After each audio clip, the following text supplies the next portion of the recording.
Toast really the only coffee in the world? Well, your father says so, and your father knows best.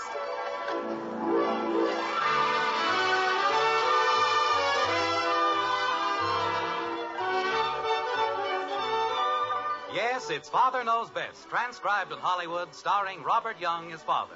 A half-hour visit with your neighbors, the Andersons. Brought to you by America's favorite coffee, Maxwell House. The coffee that's always good. To the last drop.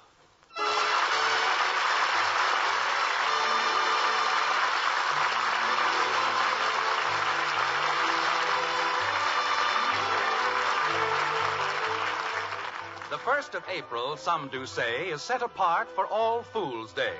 But why the people call it so, nor I, nor they themselves do know. It's Sunday in Springfield, but that isn't all. It's the first day of April. In the white frame house on Maple Street, the Andersons are gathering for breakfast. And while they aren't concerned at the moment about the date, they will be, and soon. Like this. May I have my coffee, please? It'll be ready in a minute, dear. Jim, you didn't persuade them to stay over, did you? Of course not. I merely...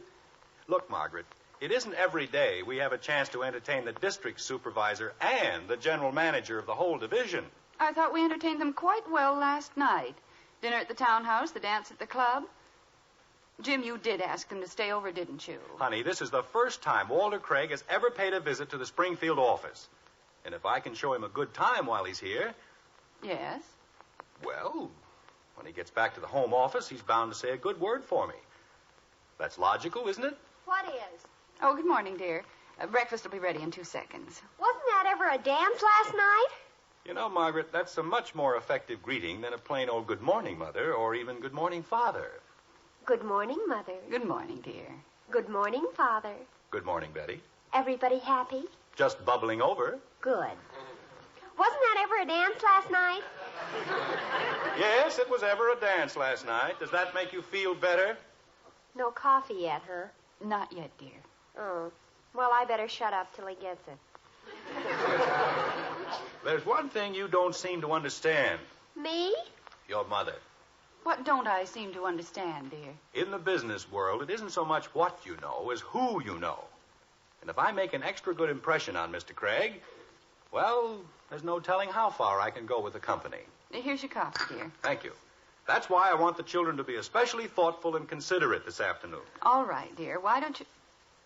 This afternoon? Mr. Craig's a very important man, and I promised him a day of complete rest. If I hear one peep out of any of the kids... Jim, did you invite them here for dinner? Naturally, if we give them a good home-cooked meal... But why didn't you tell me? I am telling you. I've been telling you for the last 5 minutes. But I'm not prepared. We have to go to church, and all the stores are closed, and... Jim, what am I going to do with you? What did I do now? If you'd only told me last night... I didn't know last night. It was just sort of... Honey, there's always enough for 2 more. Oh, Jim.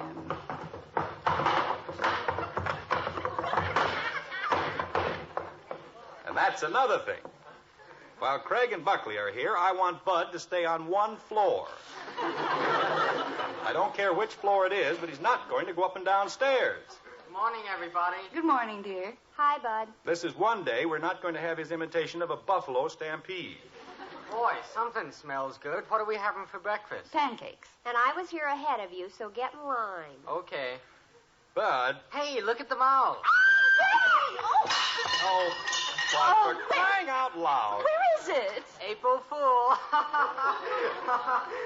Boy, I sure scared her, didn't I?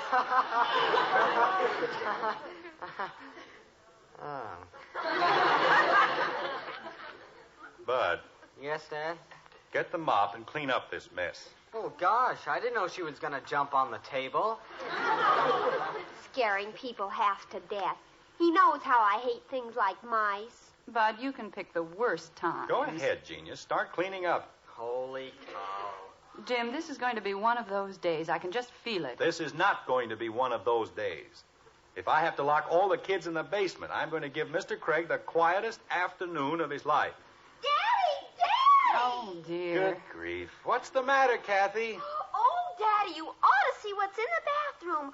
A green dragon with purple spots and fire coming out of his nose. Fine. Go upstairs and ask him if he'd like some pancakes. Is this the right mop, Mom? Don't bother, dear. Let him clean it up, Margaret. It was his fault. Go ahead, Bud. Lift your feet up, Betty. Doesn't anybody care about the dragon? April Fool. Aw, Bud told you. Jim, we've got to do something about dinner. I just can't stretch a chicken to cover 2 more people. Well, we'll all have to eat a little less, that's all. Probably do us good. If you need another chicken, there's one in the backyard. There is? What's a chicken doing in the... Kathy, are you sure? Oh, yes, Daddy. I saw it fly over the fence. Bud, put your coat on and see if you can find... April Fool! Oh, I don't know. Okay, Betty, you can put your feet back down. Thank you very much. You're welcome. Isn't this fun? Kathleen, I think we'll all be a lot happier if you'll just forget that today is the 1st of April. I'll get it. But everybody else says April Fool, and they don't have to stop. How does that look, Mom? It looks fine, dear. Now sit down and have your breakfast. What'll I do with the mop? Put a little sugar on it, and you can have it instead of cereal. Jim. Well, if he's going to ask those idiotic questions, what do you expect me to say? What'll I do with the mop? Father, it's for you. I'll be right there. I only wanted to know... Never mind, dear. Your father was only joking. 15 years old, and he doesn't know what to do with a mop. Who is it, Betty? I don't know, Father. They just asked if you were home. Well, thank you very much. Go on back and finish your breakfast. Okay. My pancakes are probably ice cold. Hello? Mr. Anderson? Yes? This is Joe Hogan of the Springfield Herald. Who? Joe Hogan. I'm a reporter on the Herald. Remember, I did that story about the Springfield Fair? Oh, yes. What can I do for you? Well, I wonder if you're going to be home this afternoon.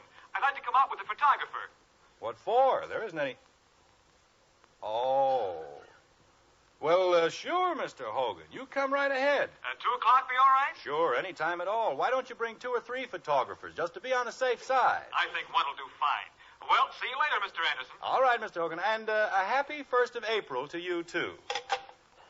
I don't know. Grown men, and they've got nothing better to do than waste the time playing games. That's what's wrong with this world. Everybody wants to play games. Who was it, dear?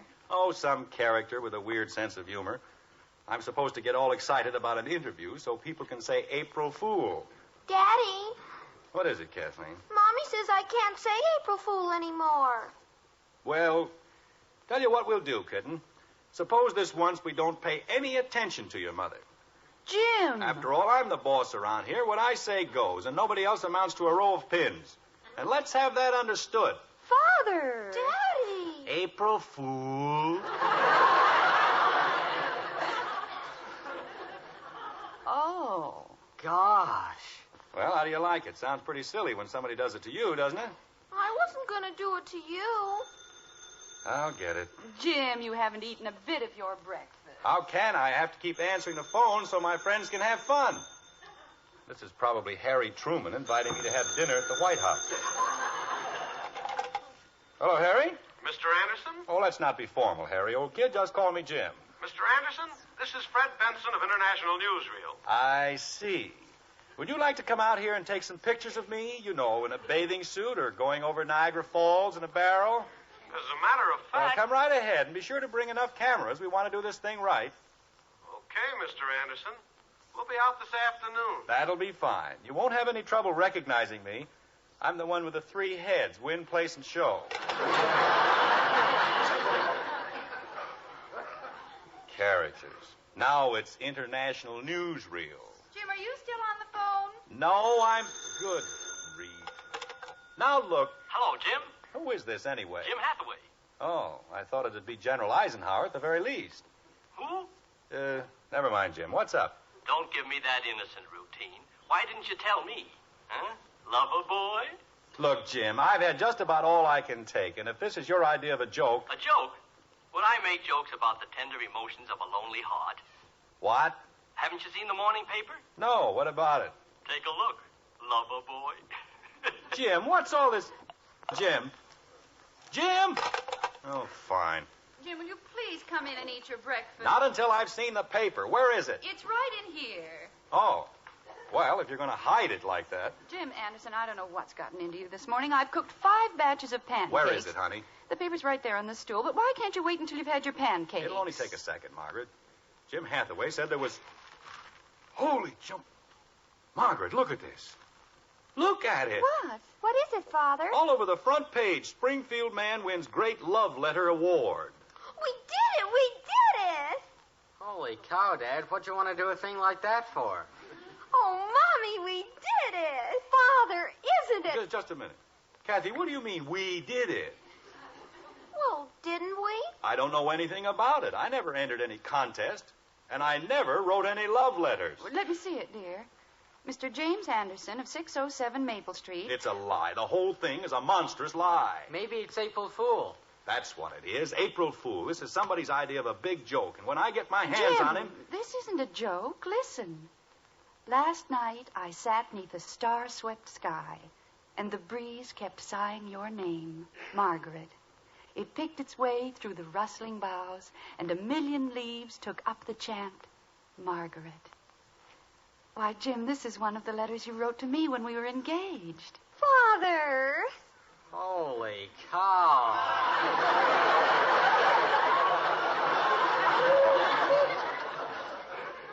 Kathy, how did they get that letter?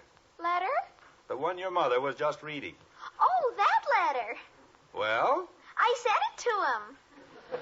Oh, you did. Kathy. Oh, it was just sitting around up in the attic, and I didn't think... Kathleen, suppose you and I retire to the den for a few moments. You're gonna spank me. That's right. And this time, no one is going to say April Fool. All right, Kathy. Mommy, please. I'm sorry, Angel, but you had no right to do it. But I only did it because I wanted Daddy to win the $500. Well, next time you'll think twice before... What? I thought you'd be glad to win $500. Let me see that paper. If I won $500, I wouldn't get mad and spank people. Margaret, she's right. Look at it. I won $500. Jim! Boy. Creepers! Are you still mad at me? Kathy, Yes, Daddy? have another pancake.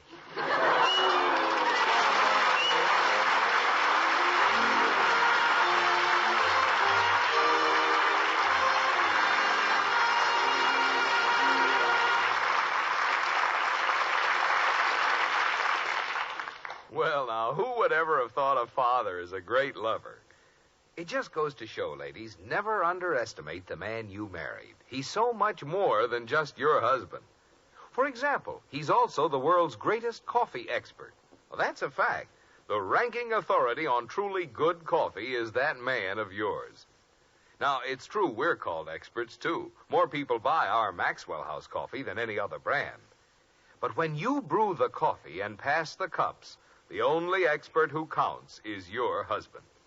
And tomorrow, if you'll pour him a cup of Maxwell House, we're sure he'll salute you with a smile and say, Darling, that's coffee at its best. yes, sirree, that's what he'll say.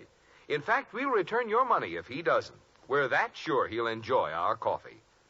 You see, no other coffee tastes like Maxwell House because no other coffee is made like Maxwell House. There's only one recipe for that famous good to the last drop flavor. A recipe demanding certain choice coffees blended just so. And only Maxwell House has this recipe.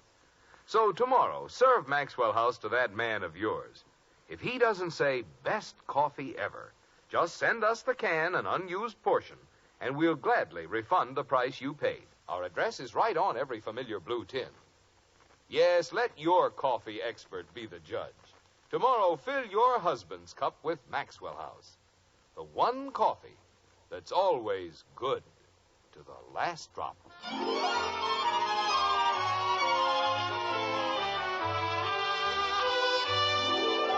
Sunday afternoon.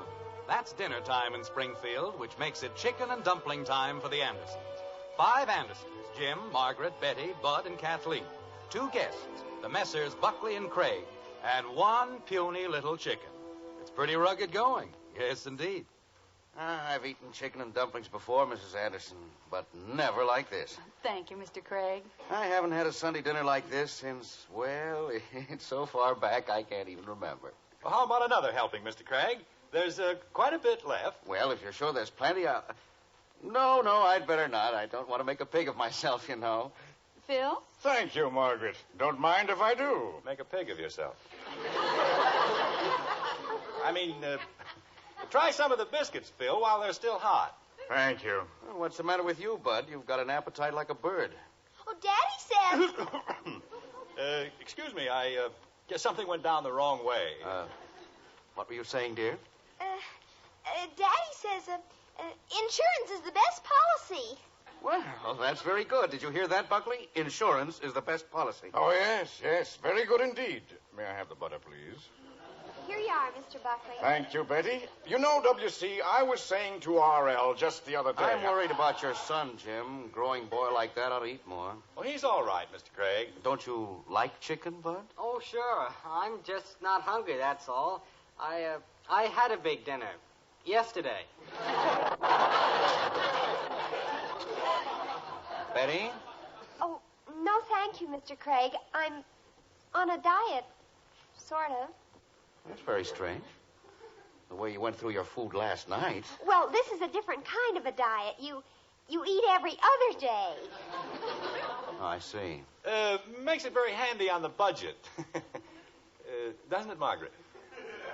Yes, it's very handy. Would you care for another cup of coffee, Mr. Craig? That's a wonderful idea. There you are. Thank you. Phil? Don't mind if I do. All right. Thank you, Margaret. Of course, I don't have to ask Jim. There you are, dear. Thank you, honey. You know, W.C., it's like I was telling R.L. the other day. Your people have the right idea about living, Anderson. Settle down in a small town, own your own home, raise a family. That's the way to live. We like it. Well, you should, shouldn't they, Buckley? By all means. Why, just the other day I was saying to R.L. Take me, for example. Rushing around from one city to another, always on the go, never a chance to take it easy and relax. Now, that's what I like about a small town. It's peaceful and quiet. I'm going to let you in on a little secret, Mr. Craig. With 3 children in the house, there's mighty little peace and practically no quiet, no matter how small the town is. Well, I wouldn't say that. Would you, Buckley? Why, no, W.C. I was telling R.L. just the other day. I've seen a lot of kids in my time, but I've never seen 3 that behaved any better than yours. All right, children, you may tip your halos. No. I mean it very sincerely. How about you, Buckley? I've met them before. I know exactly what Phil means, and I find it a little hard to believe myself. I have the strangest feeling that a gremlin is going to pop out of the middle of the table and shout, "April Fool." Jim, they aren't that bad. No, they aren't that good either. Say, is today the 1st of April? That's right. 1st of April. I wonder if you'd mind letting me take a look at the paper. The paper? The newspaper. I meant to get one at the hotel, but they were out of the New York papers, and I thought... You want to see our paper? What's the matter with you, Jim? You said it 3 times. I know, but we don't get a Sunday paper. We burn it up. You what? She means if we did get one, we'd just burn it up. Or line the garbage can with it. And what's the sense of buying a paper just to line a garbage can? Jim. Well, they're right, honey. It's bad enough for the daily papers, but why waste all that money just to line garbage cans? I could have sworn all I said was, may I see the paper?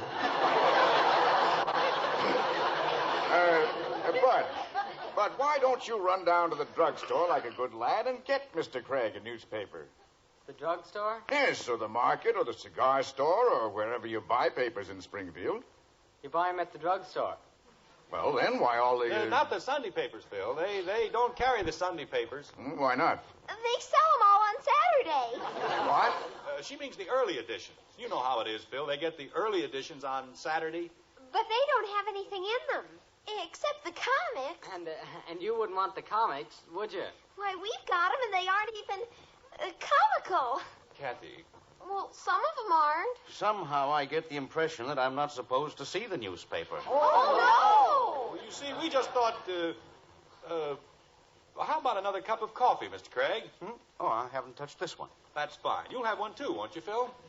Jim, you're not helping the situation at all. What situation?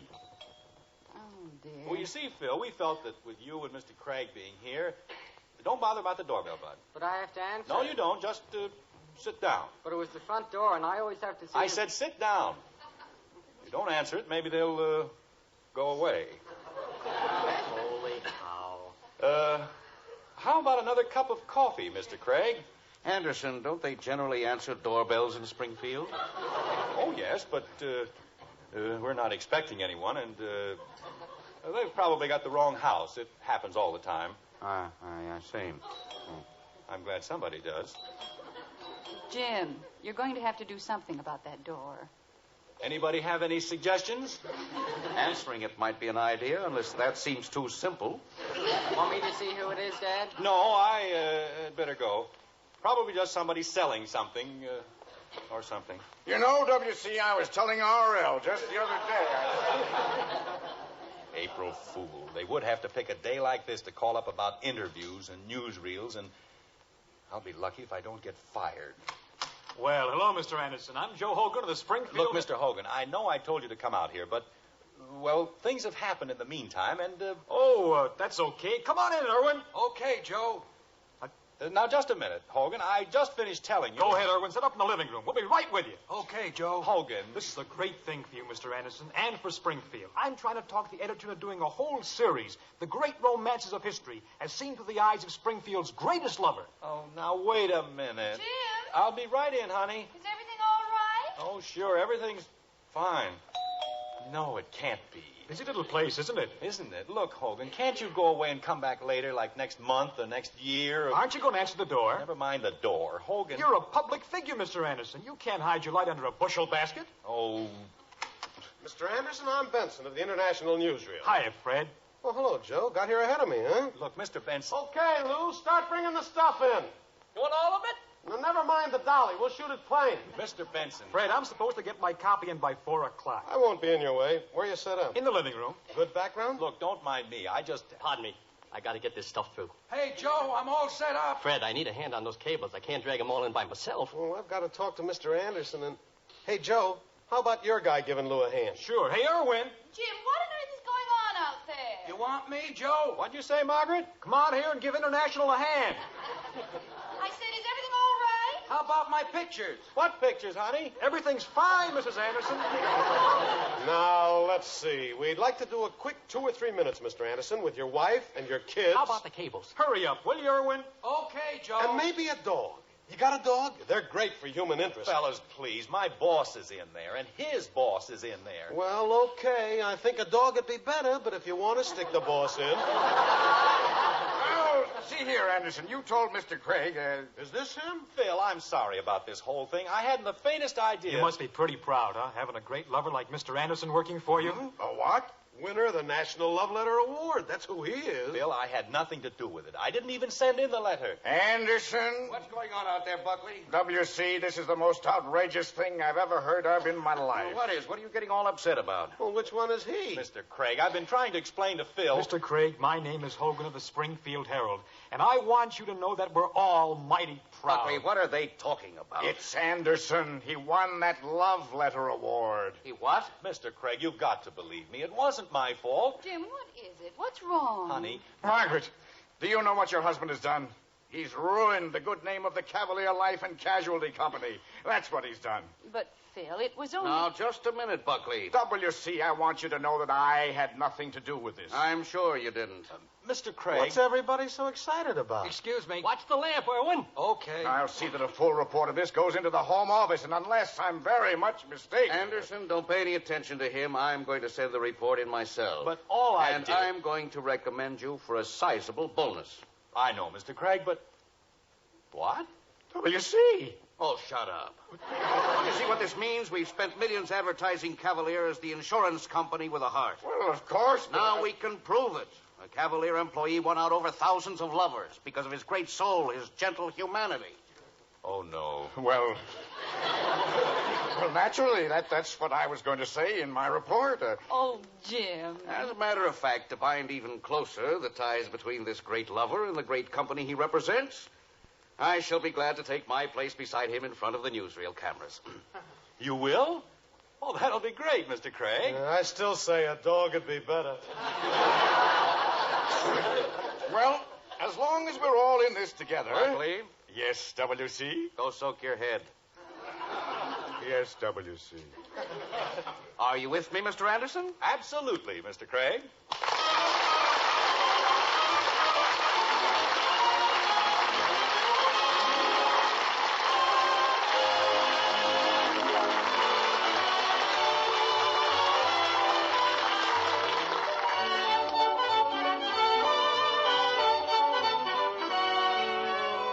Ladies, isn't it so? When you buy coffee at your grocer's this weekend, you'll be looking for the best value. And of course, that means only one thing: the most in flavor for your money. So keep this in mind. There's one coffee famous above all others for flavor. It's our Maxwell House coffee, in the familiar blue tin with the big white cup and drop. Tomorrow, then, take home a pound of our coffee. Serve a cup of Maxwell House to the world's greatest coffee expert, your husband. When he smiles and says, "Best coffee ever," you'll be convinced it's Maxwell House for flavor. Then just count all the truly good cups of coffee you get from each pound. You'll agree it's Maxwell House for value, too. Yes, tomorrow, for your money's worth and more, take home Maxwell House coffee. Always good to the last drop.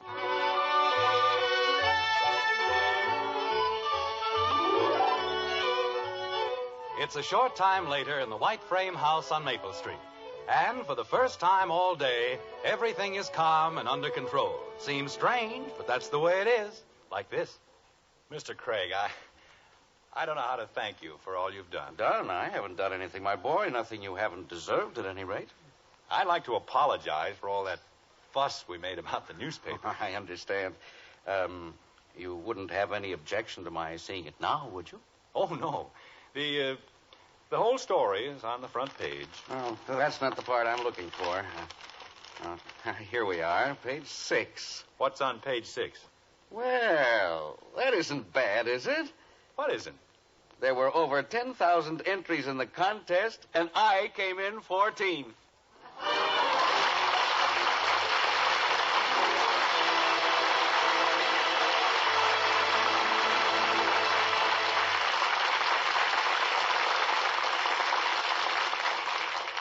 Psychology at breakfast time. I've found a way to get the kids to eat a hot cereal in the morning. I just give them post-wheat meal and tell them it's Hopalong Cassidy's favorite hot cereal.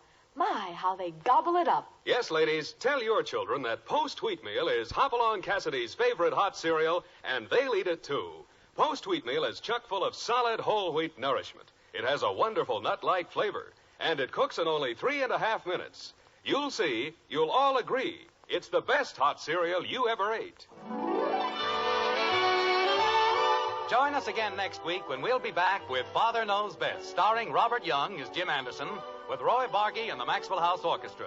In our cast were Rhoda Williams as Betty, June Whitley, Ted Donaldson, Norma Jean Nilsson, and yours truly, Bill Foreman. So until next Thursday, good night and good luck from the makers of Maxwell House, America's favorite brand of coffee. Always good to the last drop. Father Knows Best was transcribed in Hollywood and written by Ed James. Now stay tuned in for Dragnet, which follows immediately over most of these stations.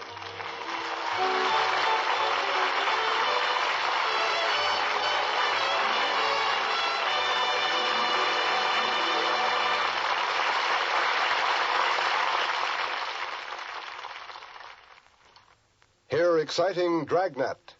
3 chimes mean good times on NBC.